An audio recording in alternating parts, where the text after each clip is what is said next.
Good morning, everyone. It's Charlie Craven, and due to popular request, I've had a lot of people ask to show you my home tying desk, and I'm about to go through that with you. And I've straightened it up a little bit, but not a ton. This is generally what it looks like, um, and I'll kind of take you through at least half of my office here.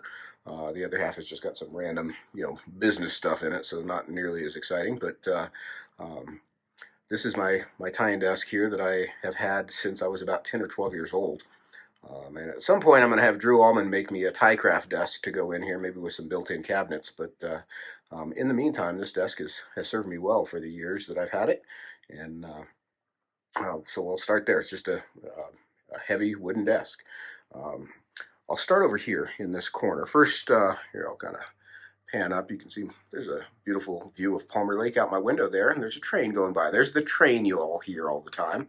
Um, but I've got, every fishing title that's ever been made, as well as a bunch of little knick-knack goodies that I've collected over the years from various friends and family.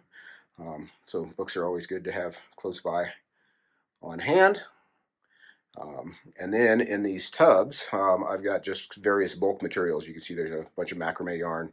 Um, people ask me this one all the time. How do I store my saddles? That is literally how I store my saddles. I take them off the cart. I put them in a big Ziploc bag, and generally I take that bag when I go to a demo. I've got all the saddles that I need at any given time, right there in that bag. As you kind of pan down here, in these bags, I've put these together. Originally, I started doing this for demos, and what I do is I'd put all the materials to tie any given fly in the bag. So thread, hooks, everything in a bag. So each fly pattern has a bag. There's the Humpy. There's the Problem Child. This one is just CDL hen saddles, but there's a whole bunch of capes. But I've divided the materials out like that for demo purposes, and honestly, it has worked out to be a great way to organize materials. You know that you've got some elk hair in with your Humpy stuff, so even if you're tying some other fly, you know at least where exactly it is. And I've got tons of material, so it's sort of a bulk processing kind of thing, but that's what's in all those little bags. And I've got I've got several tubs of those. I've probably got a couple hundred different patterns divided out like that. Just a neat, easy way to do it, and makes demos pretty quick and easy. As I kind of pan up onto my desk here, I've got two thread racks that have hung on this board for my entire life. That's a piece of slat wall there. And I've had these two thread racks forever, and I'll tell you, they are the worst way to store thread. What happens there is if you're not using that all the time, that thread gets really dusty. It gets a nice thick coat of dust that sticks to the wax on the fly tying thread. That's probably the worst way to store thread. So if you've got one of those, while it looks really cool, it is really not a very great way to store thread. And what I like much better are just the thread boxes that when we buy thread at the shop, it comes in these boxes, and I store them in that. If I sneak back in here a little bit, probably should have done a little cleaning ahead of time. I've got some big DeWitt boxes that I've got wire and various things stored in. And the key to that being that those are closed. They've got a lid, so the dust can't get in there. And I try to keep them organized by size and weight and etc. Sometimes they get a little mixed up, but that's just kind of par for the course. This big tub is lead eyes, brass eyes, all sorts of different eyes. It weighs about 20 pounds. You always have, an order of 12 flies, and you got 20 eyes in the package, so you end up with 8 extras. That's where they go. Kind of getting into the meat of it here. This is my tool block, and here, I'll scoot down a little closer here for you. In my tool block, I've got a whole variety of tools, but really, I can tie just about everything on earth with what's sitting there. You can see various pairs of scissors. I've got some Renamid scissors, some Dr. Slick scissors. Here's some Tiemco scissors, variety of different scissor types. That's a pair of heavy-duty Dr. Slicks. The bobbins that I like are these fine tip Tiemco ceramic tube bobbins. That's become my go-to favorite. There's a Dynaking dubbing whirl. There's a Tiemco Midge whip finish tool. That's my whip finish tool of choice. That's the best thing going. I have There's certainly a Mattarelli around here somewhere, and that was my favorite whip finish tool for the longest time, until that Midge whip finish tool came out, and I just sort of fell in love with that thing. It's super smooth. Rotary hackle pliers. Those are Tiemco rotary hackle pliers. A couple different pairs of tweezers. I've got Dennis Collier's bodkins here that he made for me. There's a fine tip Tiemco tying needle. Short needled bodkins are super handy. Really do the job well, make it much easier to apply resin and head cement with a shorter tip. It's just easier to hang on to. You can see back behind there, there's another tool block with a little bit heavier duty tools, some screwdrivers, a file, parent needle nose pliers, just various stuff there. Old Zippo lighter from way back in the day. A couple of broken Christmas ornaments awaiting repair. My wife likes to come in and just put things on my desk. I don't know why she feels like she's got to nag me every week. I said I'd do it. It's not Christmas yet. It's October. They've probably been here since last Christmas. But I'm going to get to it. Don't worry. Don't worry. Here in this box, we've got every kind of resin and glue that you can imagine. And it, just from a commercial tying standpoint, I've got some Zap goo.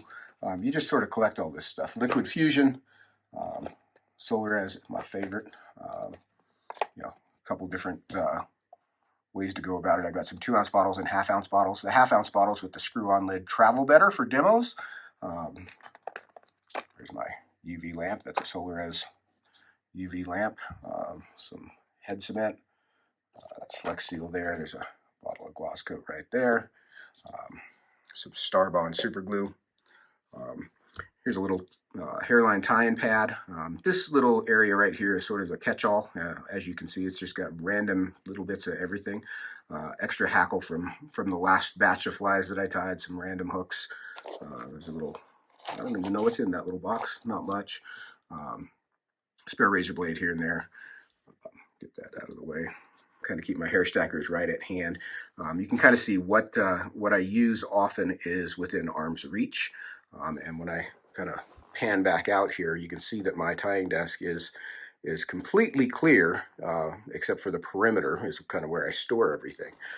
I don't like to bring my tools in right in close and get them in my way. So I like to have a big clear working area and then about a arm's width span of clear working area, and I try to keep it that way. Just makes things a little easier. Up here, I've got some flies that I just did videos of. A couple of foam blocks to stick flies in while they dry. There's an old Lefty's Deceiver that was on the cover of Fly Fisherman magazine. There's an old tarpon fly that's been there forever. Some notes. Looks like that might be a grocery list.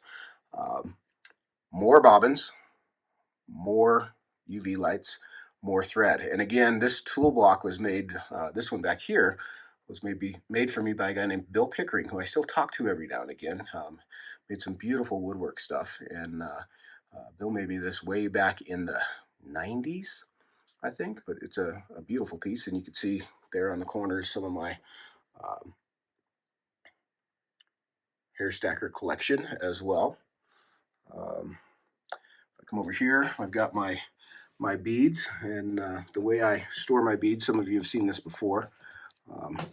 Back in the day, tying commercially, I kept everything really separated and organized. These days, I've got these little fly cups, and I've labeled them 3/32, and I put all my 3/32 tungsten beads in there. And I find it just to be a little bit more creative, or spurs a little more creativity than having exactly one size and one color out at a time. And I've got different sizes there, all mixed together. There's some slotted tungsten beads. There's some jig hooks in there. All sorts. There's a chapstick in case my lips get dry. Old Charlie Boy Hopper. Hey, look right there in that. That's my wife's broken bracelet. Again, waiting for repair. Yeah, that is 3 more Dyna King dubbing whirls. Yeah, I like that tool.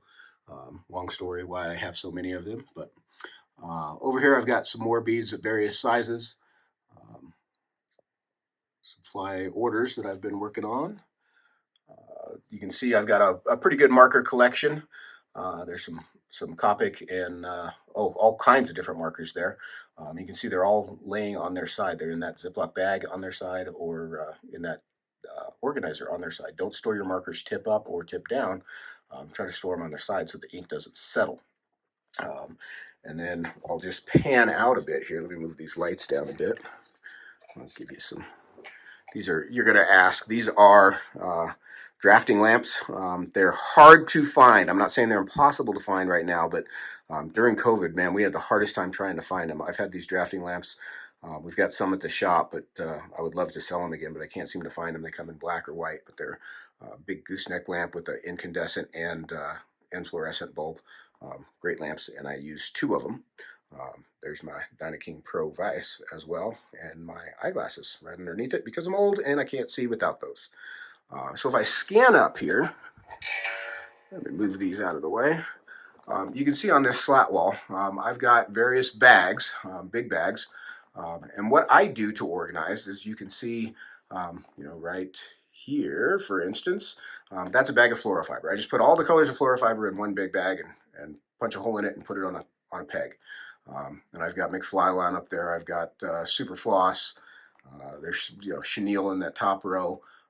And I use pretty long pegs. There's Flashabou, Crystal Flash, foam. All my bulk materials kind of stored in in big bags where they're easy to find. Down here, closer to arm's length, you can see there's just a variety of sort of random stuff. It's, my wife always asks how I know what's in here. It's because I'm in here all the time and I'm touching all this stuff. So, just, I'm sure you have things like this too. If you're touching it all the time, it may not look organized to everybody else, but it's pretty organized to me. There's a few bigger utility scissors, a roll of Velcro. Hey, look at that. That came to me from a friend of mine, Eric Patine. That's a Condor quill for 45 cents. That's a package from the 60s that's been unopened. Pretty cool. Not for sale, just pretty to look at. There you go. What else? I've got a metal T-square. That's the best thing in the world for cutting foam. There's the paintbrush that I use for 2-Bit Sally's. Everybody asks about that. People might say, hey, what's in that bag? Why are there 297 pairs of scissors hanging on that peg? Those are scissors that I've used up, and I can't bring myself to throw them away. So I've got a bunch of them, and every now and again I'll send some back to Dr. Slick, and Steve will take care of them, sharpen them up for me again. There's a roller cutter, Robo Grip, that's great for taking lids off of head cement bottles. Just give you a quick pan, a little closer up. Some Flashabou. These little containers like your kids make you in school, those work great for random feathers. There's some peacock and pheasant in that one. Fox, there's the fish feathers from Kelly. Big old bag of duck quills that I got from John Barr. Big old bag of peacock curl. Turkey biots. Hey, look there. That is the world's weirdest saddle. This is actually not a saddle at all. This is loose feathers that have come out of saddles that I have dyed over the years, and I just rubber band them all together, and I actually work from that a lot. That's a huge, it's probably 2 saddles worth of feathers in that, that were just sort of loose and we're going to go down the drain, so I saved them. And I do work from that quite a bit. It's actually worked out just fine. Hey, look, there's another bracelet my wife wants me to fix. Man, yeah, I'm gonna get on that. Don't worry about it. What do we have over here? So we've got some Umpqua samples. There's a Spindrift. That's not a beer. That's a Spindrift. A little sparkling water, just because I've had a cold lately. And this is some Be Smoother Fly Tires wax, and this is like finger balm. This guy sent this to me, and I actually have not contacted him back, but I've had this on my desk and I've been using it. Just kind of rubbing it on your fingertips when they're rough and dry, and it's actually really nice stuff. I don't sell it. I bet I probably could, but I should talk to him about it. But people are going to ask what that's about. That's what that's about. All right, let's get into, of course, we've got stickers all over everything. We've got all kinds of fluff on the floor too. This is how I store my hooks. Way back in the day, I tied flies for an Orvis store here in town, and when they got their flies delivered, they came in these handy little boxes. They actually say Orvis on them. I don't imagine these are made anymore, but they were going to throw them all away, and so I grabbed them up, and they said, yeah, you can have them. So what I have done with these is I just put my hooks in them. I label them, put them in an order. They fit perfectly in this drawer, and I've got all variety of hooks, in volume. And then back here I've got all sorts of more. And I've actually got a whole other cabinet inside this closet, which is a whole other thing of hooks there as well. But that's how I organize my hooks there. You can see just not particularly by, they are by size and style, but not in any terrible order. What else? Over here is my dubbing drawer. And you can see there's just a ton of dubbing. I haven't pulled that all the way out. Ton of dubbing in this drawer. Some of it's in boxes, most of it's in bags. And again, fairly organized. I know it doesn't seem that way, but fairly organized, all by color, or by style, I should say. Here, this front section of this drawer has been my very favorite thing about this desk. This divider is almost exactly the width of a pack of dubbing. And I've got all my most commonly used dubbings right up here at the front. There is an old tube of Overton's dubbing wax that I've been hoarding until they started making again, but I'm going to keep that anyway. So there's my dubbing. This drawer here is just sort of random junk. There's my passport, some razor blades, fingernail files. That's actually a very handy tool. I use that nearly every day. And that drawer also houses my pocket knife collection, which has grown over the years. That white one right there belonged to my grandfather. Complete random little thing, but kind of cool. And in this bottom drawer, I've got marabou in here, and this is a shit show. There's a ton of marabou in there. I don't even want to guess how many pounds, but I've got it all divided by color into big bags. I hate to open that drawer because it never wants to close again, so I'm going to just quietly push that back closed. We're going to act like that was good. And there's my Dynaking Pro vise, which is coming back. Mayfly is going to start producing the Pros again, come about, I think, August of 2024. So we got that going for us. So that's the general view of my tying desk. Like I say, one piece I left out here is my tying chair. I've got a great tying chair. Any place you sit where you're going to work and sit for a long time, you should get the best chair that you can find. My chair is not only super comfortable, but it also matches my slat wall because I'm just matchy like that. So there it is. There's a little peek at the tying desk. I'm sure you'll have questions. Trying to think what else is in here. You know, there's some pictures of me from back in the day when I was a kid. There's some artwork from Mike Mercer that was given to me by the guys at Umpqua when I turned 40. So that was about 12 years ago. And like I say, there we are. That's my general view as I sit here and come up with any variety of patterns. And latest thing on my desk is some white and yellow swim coaches, and that's what I've been working on lately. So I hope you guys enjoyed that. I didn't get too overwhelming there, but just kind of gave you an idea how I go about it, and I hope you enjoyed it. If you have questions, hit comments down below, hit like and subscribe, give us a call at the shop, or check us out at charlieslybox.com. Thanks for watching. You guys take care.